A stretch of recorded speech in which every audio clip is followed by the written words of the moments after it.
গোবিন্দগঞ্জে বিএনপির মনোনয়ন পরবর্তী কি অনৈক্যের সৃষ্টি হবে? গত মধ্যরাতে প্রচারিত একটি ছবির পর এমন প্রশ্ন অনেকের মধ্যে দেখা দিয়েছে। বিশেষত বিএনপি বিরোধীদের তাদের মাঝে এই কথাটি প্রচার শুরু হয়েছে রাত থেকেই, যে বিএনপিতে অনৈক্যের সুর তৈরি হয়েছে। আসলে প্রকৃতপক্ষে বিষয়টি এমন নয় বলেই নিশ্চিত করেছে বিএনপি সূত্রগুলো। তারা দাবি করছে বিএনপিতে ঐক্য আরও সুদৃঢ় হবে।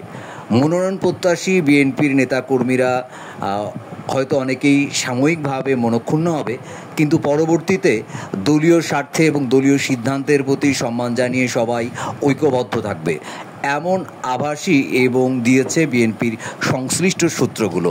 তারা বলছে, গোবিন্দগঞ্জে ইতিপূর্বে কখনো বিএনপির মধ্যে অনৈক্যের সৃষ্টি হয়নি। ছোটোখাটো গ্রুপিং থাকলেও সেগুলো প্রকাশ্য রূপ ধারণ করেনি।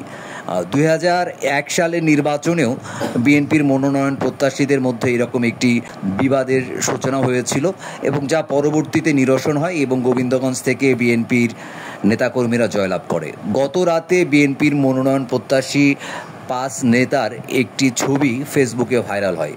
রাত 2টোর দিকে প্রকাশিত এই ছবিটি মুহূর্তেই সোশ্যাল মিডিয়াতে ব্যাপক আলোড়ন সৃষ্টি করে। ছবির ক্যাপশনে অনেকেই লিখেছে ঐক্যবদ্ধ বিএনপি। প্রকৃতপক্ষে বিএনপির সূত্রগুলো দাবি করছে গোবিন্দগঞ্জে যেই নমিনেশন পাক সে ঐক্যবদ্ধ থাকবে।